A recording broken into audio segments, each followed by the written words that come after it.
Good morning students, मैं Lokesh Saini BSc first year की chemistry classes में आपका स्वागत करता हूं। देखो, हमने पिछली क्लासेज में बात की थी न्यूक्लियर रिएक्शंस की, नाभिकीय अभिक्रियाओं की। ठीक है, मैंने आपको बताया था किसी परमाणु के, किसी तत्व के नाभिक में होने वाली अभिक्रियाएं नाभिकीय अभिक्रिया कहलाती है। आज हम करेंगे नाभिकीय अभिक्रियाओं के वर्गीकरण की बात। किसकी? नाभिकीय अभिक्रियाओं का वर्गीकरण। देखो, किसी तत्व के नाभिक में किस किस प्रकार की अभिक्रियाएं हो सकती है वो हमको बात करनी है। ठीक है, तो कौन कौन सी हो सकती है? तो वो हो सकती है नाभिकीय विखंडन। ठीक है, कौन कौन सी अभिक्रियाएं हो सकती है? नाभिकीय विखंडन हो सकती है, नाभिकीय संलयन हो सकती है। ठीक है, नाभिकीय विखंडन, नाभिकीय संलयन। ठीक है, और समुत्खंडन अभिक्रिया, खंडन अभिक्रिया। ठीक है, नाभिकीय विखंडन, नाभिकीय संलयन, समुत्खंडन अभिक्रिया। ठीक है, 3 अभिक्रिया तो ये हो गई। इसके अलावा देखो, वैसे तो छोटी छोटी रिएक्शन और भी है, जैसे पकड़ अभिक्रिया। नाम बता देता हूं मैं पहले आपको। ठीक है, कौन सी अभिक्रिया? पकड़ अभिक्रिया। मैं बताऊंगा हम कैसे पकड़ेंगे। इसके बाद इसमें कण कण अभिक्रिया, कण कण अभिक्रिया, है ना। और एक हमारे पास होता है कृत्रिम तत्वांतरण, तत्वांतरण। ठीक है, तो ये अभिक्रियाएं होती है, ये रिएक्शन होती है हमारे पास 6 प्रकार की। कौन कौन सी? नाभिकीय विखंडन, नाभिकीय संलयन, समुत्खंडन अभिक्रिया, पकड़ अभिक्रिया, कण कण अभिक्रिया और कृत्रिम तत्वांतरण। तो ये 6 प्रकार की रिएक्शन हमारे पास होती है। क्लियर है? इन 6 प्रकार की अभिक्रियाओं के बारे में हमको पढ़ना है। ठीक है, तो इनमें सबसे ज्यादा जो मोस्ट रिएक्शन है वो है नाभिकीय विखंडन और नाभिकीय संलयन। इनके बारे में हमको ज्यादा डिटेल में पढ़ना है। ठीक है, क्योंकि इनके ऊपर ही पूरी यूनिट टिकी हुई है। ठीक है, सबसे मोस्ट इंपोर्टेंट टॉपिक है नाभिकीय विखंडन और नाभिकीय संलयन। तो ये आपने उतार लिया होगा। अब हम इनके बारे में बात करते हैं डिटेल में।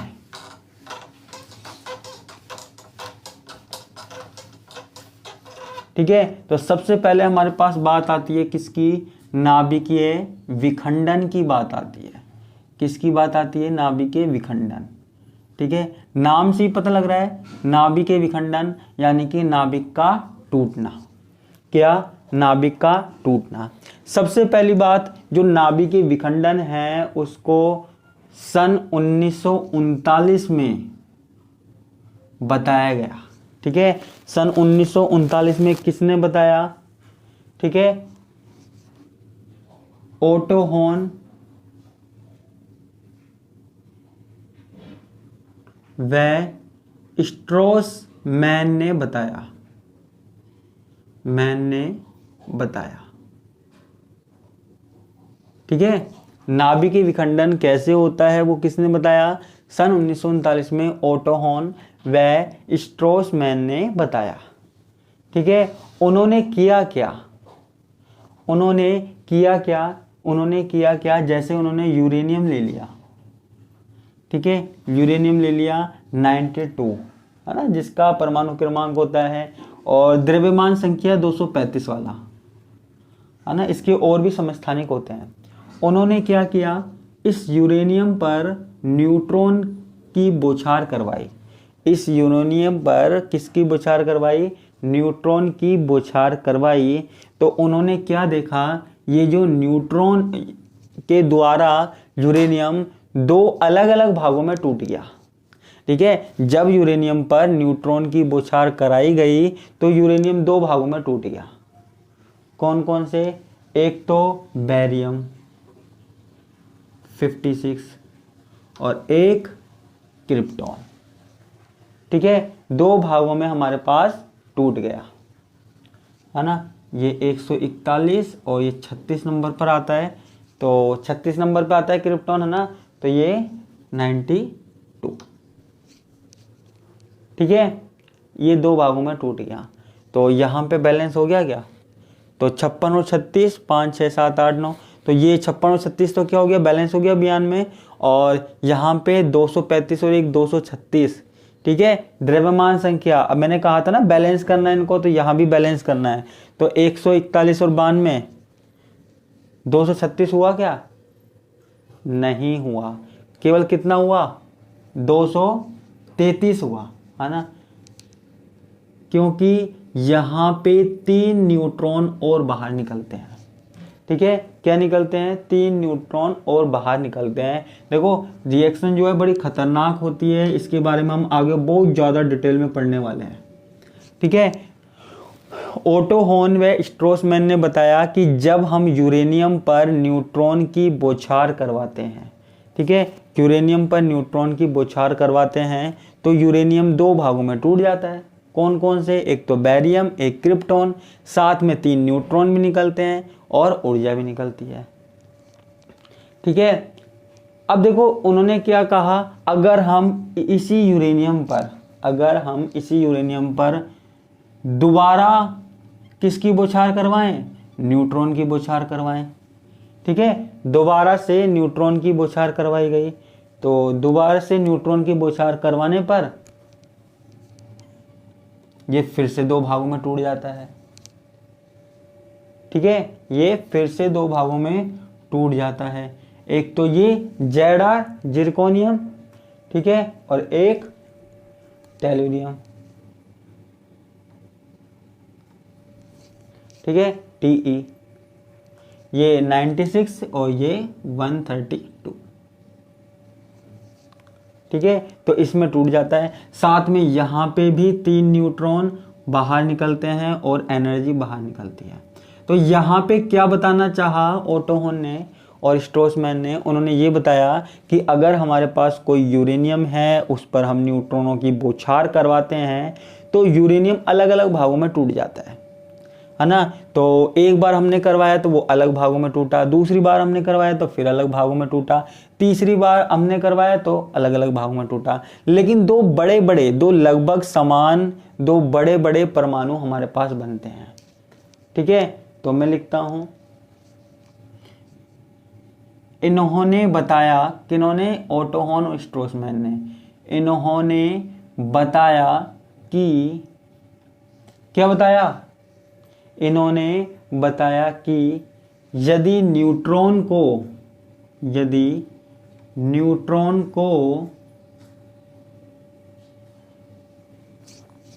एरिया न्यूट्रॉन, ठीक है, कहाँ है न्यूट्रॉन, ये एरिया न्यूट्रॉन। ठीक है, इन्होंने बताया कि न्यूट्रॉन को, इसको हटा देते हैं ना, इन्होंने बताया कि न्यूट्रॉन को यूरेनियम पर प्रहार करवाने से, न्यूट्रॉन का यूरेनियम पर प्रहार करवाने से यूरेनियम लगभग बराबर आकार वाले नाभिकों में टूट जाता है, लगभग बराबर आकार वाले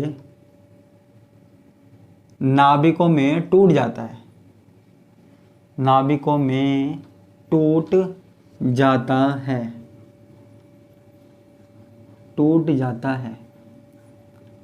ठीक है, यूरेनियम जो है लगभग बराबर आकार वाले नाभिकों में टूट जाता है। ठीक है, टूट गया, है ना, बराबर आकार वाले नाभिकों में टूट जाता है। और हमको क्या मिलता है, और हमको न्यूट्रॉन मिलते हैं और ऊर्जा, और साथ में कुछ न्यूट्रॉन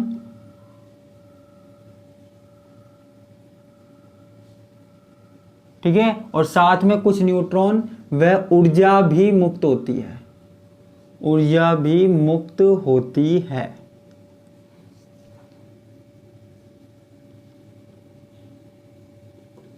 ठीक है, ये किसने बताया? ओटो हॉर्न और स्ट्रोस ने बताया। ठीक है, और ऊर्जा भी मुक्त होती है, ढेर सारी ऊर्जा निकलती है इसमें से। जब तो नाभिक के विखंडन, जब नाभिक के बम होता है उसमें से कितनी सारी ऊर्जा निकलती है? बहुत सारी ऊर्जा निकलती है। ठीक है,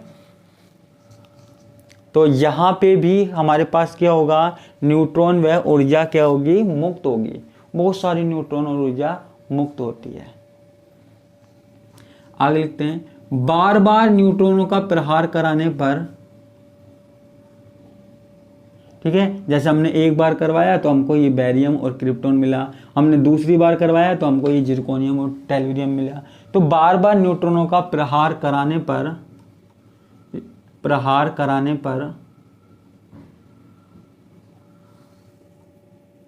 भिन्न भिन्न उत्पाद प्राप्त होते हैं। भिन्न भिन्न उत्पाद प्राप्त होते हैं। ठीक है, बार बार कराया जाओ प्रहार, कभी कौन सा उत्पाद मिलेगा, कभी कौन सा उत्पाद मिलेगा, तो भिन्न भिन्न प्रहार कराने पर उत्पाद मिलेगा, प्रोडक्ट मिलेगा। ठीक है, भिन्न भिन्न मिलेंगे। ठीक है, तो नाभिक के विखंडन का मतलब क्या हुआ? नाभिक का टूटना ही तो हुआ। नाभिक के विखंडन का मतलब क्या हुआ? टूटना हुआ। ठीक है, अतः हम क्या कह सकते हैं? अतः हम कह सकते हैं कि अतः नाभिक के विखंडन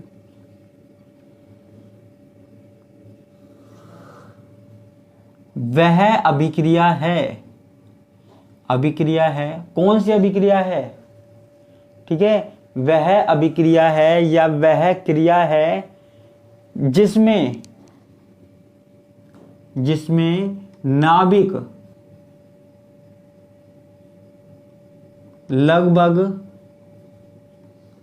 कौन सी अभिक्रिया है? नाभिक के विखंडन वह अभिक्रिया है जिसमें नाभिक लगभग दो बराबर टुकड़ों में खंडित हो जाता है। दो बराबर टुकड़ों में खंडित हो जाता है। टुकड़ों में टूट जाता है या खंडित हो जाता है।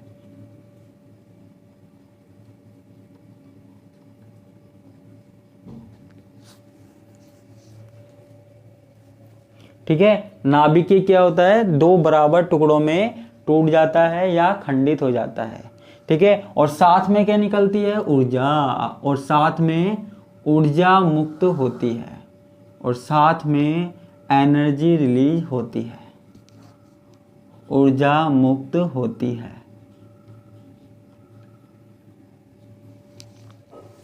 ठीक है, साथ में क्या ऊर्जा मुक्त होती है? यहाँ पे बहुत सारी ऊर्जा निकलती है।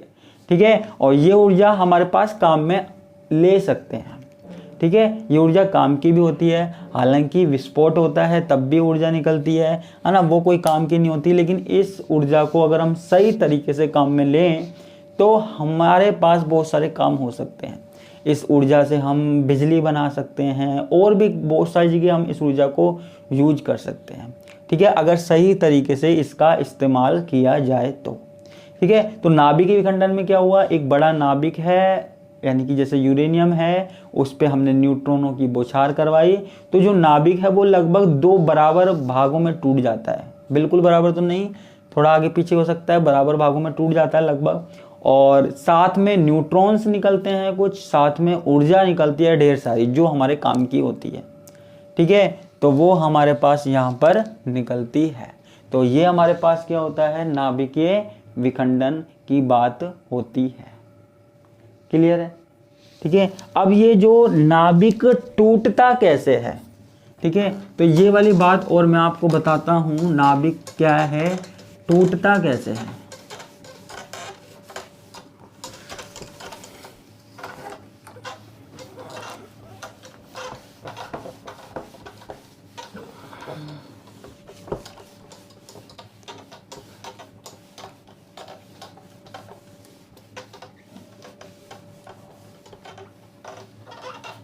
ये नाभिक टूटता कैसे है वो हमको बात देखनी है। ठीक है, तो देखो नाभिक के टूटने को हम किससे बता सकते हैं? द्रव बूंद मॉडल से बता सकते हैं।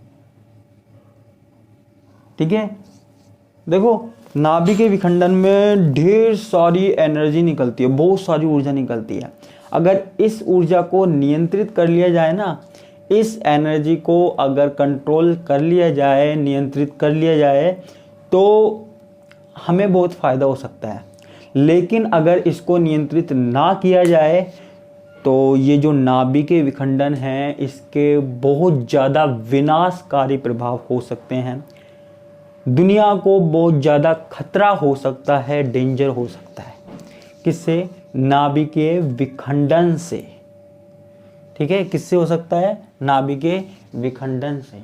अब देखो ये द्रव बूंद मॉडल है, ये हमारे पास क्या है? नाभिक है। नाभिक के अंदर आपको पता ही है क्या होता है? पॉजिटिव चार्ज होता है। ठीक है, क्या होता है? पॉजिटिव चार्ज होता है। अब देखो होता क्या है, हम किसी न्यूट्रॉन की बौछार किस पे करवाते हैं? नाभिक पे। सिर्फ एक न्यूट्रॉन डाल दो, उसमें भी काम हो जाएगा। हम एक न्यूट्रॉन को किस पे डालते हैं? नाभिक पर डालते हैं। ठीक है, हमने नाभिक में एंटर करवाया। अब जब नाभिक में जब एंटर करा, ठीक है, किसने? इसने। जब न्यूट्रॉन ने नाभिक में एंटर करा तो नाभिक क्या? हिलने लग गया। नाभिक जो है, न्यूक्लियस क्या है, वो कंपन करने लग गया, हिलने लग गया। इसमें क्या होने लग गए? दोलन होने लग गए। क्या होने लग गए? दोलन होने लग गए। ठीक है, इसमें क्या होने लग गए? दोलन होने लग गए। और दोलन होने से क्या हुआ कि आधा पॉजिटिव चार्ज इधर आ गया, आधा पॉजिटिव चार्ज इधर आ गया। देखो सीधी सी बात है, कोई अननोन चीज यहां पर घुसी, यहां न्यूट्रॉन अंदर घुसा। ठीक है, यहां न्यूट्रॉन अंदर घुसा नाभिक के, तो यहां पे क्या? हलचल मच गई। ठीक है, यहां पे क्या हुआ? हलचल मच गई न्यूट्रॉन के आने से। ठीक है, तो आधा पॉजिटिव चार्ज इधर चला गया, आधा पॉजिटिव चार्ज इधर चला गया। ये जो आकृति थी ना किसकी? नाभिक की, ये कैसी हो गई? ये हो गई बेलनाकार रूप में हो गई, बेलनाकार टाइप हो गई। ठीक है, सिलेंड्रिकल हो गई। अब देखो यहां पे क्या हुआ? पॉजिटिव चार्ज इतना सारा हमारे पास भर गया। ठीक है, अब आगे हुआ क्या? जरा ध्यान से देखिएगा कि जब इसमें दोलन होना बंद होते हैं, ठीक है, न्यूट्रॉन के आने से यहाँ पे दोलन होना स्टार्ट हुए, है ना, और यहाँ पे कुछ इस तरीके से हुआ। लेकिन जब दोलन बंद होते हैं, ठीक है, तो हमारे पास क्या होता है? ठीक है, आधा पॉजिटिव चार्ज इधर आ जाता है इस वाले सिरे पर, और आधा पॉजिटिव चार्ज क्या आ जाता है? इस वाले सिरे पर आ जाता है। ठीक है, अब देखो यहां पे दोलन तो बंद हो गए, लेकिन पॉजिटिव चार्ज आधा इधर इकट्ठा हो गया और आधा इधर इकट्ठा हो गया। अब आपको पता है पॉजिटिव चार्ज अलग अलग हो गया, अब इनको मिलाया तो जा नहीं सकता। अब ये वाला पॉजिटिव चार्ज इस वाले पॉजिटिव चार्ज को क्या करता है? प्रतिकर्षित करता है, और इनका वापस से एक पूरे गोल नाभिक में बदलना मुश्किल हो जाता है। ये वापस से ऐसी स्ट्रक्चर में नहीं बदल सकता। ठीक है, क्योंकि इसका प्लस चार्ज और इसका प्लस चार्ज एक दूसरे को क्या कर रहे हैं? प्रतिकर्षित कर रहे हैं, रिपल्स कर रहे हैं। ठीक है, तो आखिर में जाकर क्या करना पड़ता है? इन दोनों को अलग होना पड़ता है। ठीक है, तो ये अलग हो गया और ये अलग हो गया। ठीक है, तो ये पॉजिटिव अलग हो गया और ये पॉजिटिव अलग हो गया। ठीक है, तो ये नाभिक अलग हो गया, ये नाभिक अलग हो गया। क्लियर है ना? तो ये नाभिक अलग, ये नाभिक अलग। ठीक है, ऐसे ही होता है ना, ये यहाँ पे ऐसा है। तो एक नाभिक कितनों में चेंज हो गया? 2 में चेंज हो गया। ठीक है, एक नाभिक 2 नाभिकों में चेंज हो गया। ठीक है, यहाँ पे ढेर सारी ऊर्जा निकलती है। तो ये हमारे पास क्या हो गया? द्रव बूंद मॉडल हो गया। किसका? नाभिक के विखंडन के लिए। तो मैंने यहाँ पे लिखवाया नहीं, लेकिन मैंने आपको समझा दिया है। क्लियर है? तो आज के लिए बस इतना ही, बाकी काम देखेंगे नेक्स्ट क्लास में। धन्यवाद, नमस्कार, बाय बाय।